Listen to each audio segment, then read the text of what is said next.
Armar el equipo de nuestros sueños es sin duda uno de los retos más grandes para cualquier empresa, ¿no?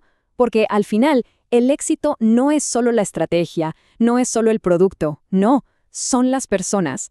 Así que la gran pregunta es, ¿cómo le hacemos para entender de verdad a la gente y construir un equipo que no solo cumpla, sino que de verdad brille? Vamos a desglosar las claves. Para empezar, hay que poner las cartas sobre la mesa y entender lo que está en juego. Cuando una contratación sale mal, el impacto es enorme. Y no se trata solo de que queda un puesto libre otra vez. Estamos hablando de que reemplazar a esa persona puede costar, imagínense, hasta un año completo de su sueldo. Es una cifra que nos obliga a ser mucho, pero mucho más cuidadosos. Entonces, la solución no es tan simple como encontrar a la persona con el currículum más impresionante. La clave, en realidad, es un concepto mucho más profundo que llamamos encaje o compatibilidad. No se trata solo de lo que alguien sabe hacer, sino de cómo esa persona se integra en todo el ecosistema de la empresa. Y el primer pilar de esta idea es el encaje persona-organización. Esto es, una alineación fundamental. ¿Los valores de esa persona resuenan con la cultura de la compañía? ¿Sus metas personales apuntan en la misma dirección que la misión de la empresa? Esta sintonía es clave para predecir el compromiso a largo plazo. Luego tenemos el segundo pilar, el encaje persona-puesto. Este es, digamos, más técnico, más directo. La pregunta aquí es, ¿esta persona tiene las habilidades, el conocimiento, la experiencia para cumplir con lo que el rol exige? Es la combinación perfecta entre saber hacer el trabajo y tener las herramientas para hacerlo bien.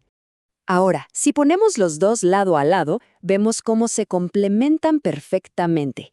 A ver, el encaje con la organización asegura que la persona quiera quedarse, que se sienta parte de algo más grande.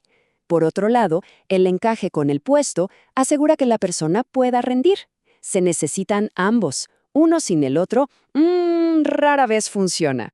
Muy bien, ya entendimos el qué, el encaje. Ahora pasemos al cómo. ¿Cómo lo evaluamos?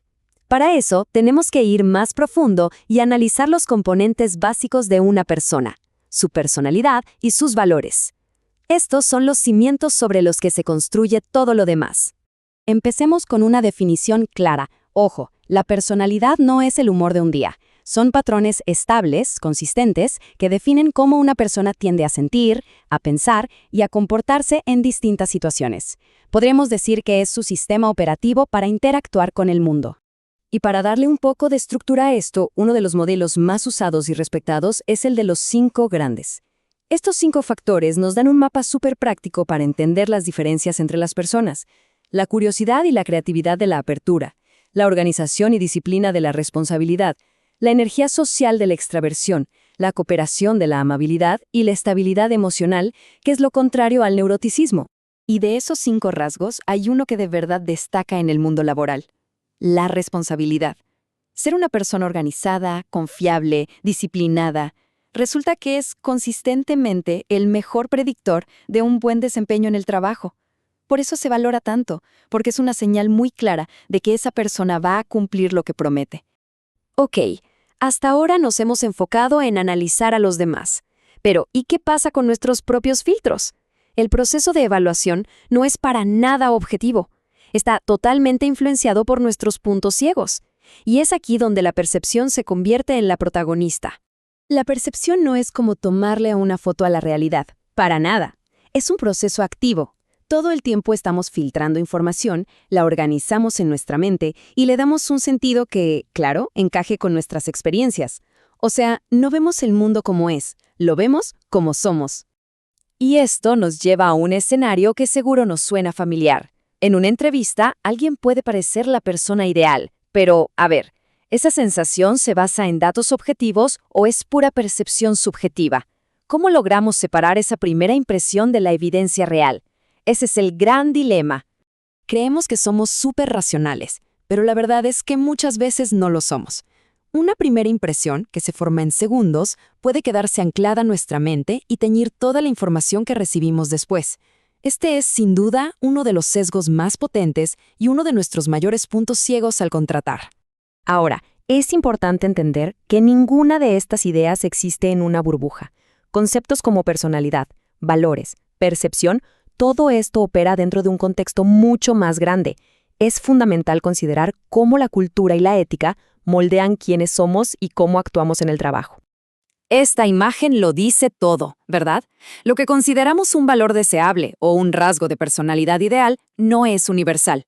Varía, y varía muchísimo de una cultura a otra. Así que un buen encaje en un país podría no serlo para nada en otro. La cultura nacional es una capa de análisis que no podemos ignorar. Y además, todo esto tiene una conexión directísima con la ética. La personalidad y sobre todo los valores de alguien funcionan como una especie de brújula moral. Guían las decisiones que tome esa persona cuando se enfrenta a dilemas complicados en el trabajo. Y para terminar, una pregunta que nos deja pensando. Ya vimos la importancia de buscar el encaje correcto. Pero, ¿qué pasa si nos obsesionamos con un perfil ideal? ¿Qué riesgos corremos al crear un molde y tratar de que todo el mundo quepa en él? ¿No podríamos, sin darnos cuenta, estar perdiendo talento increíblemente diverso y valioso en el proceso?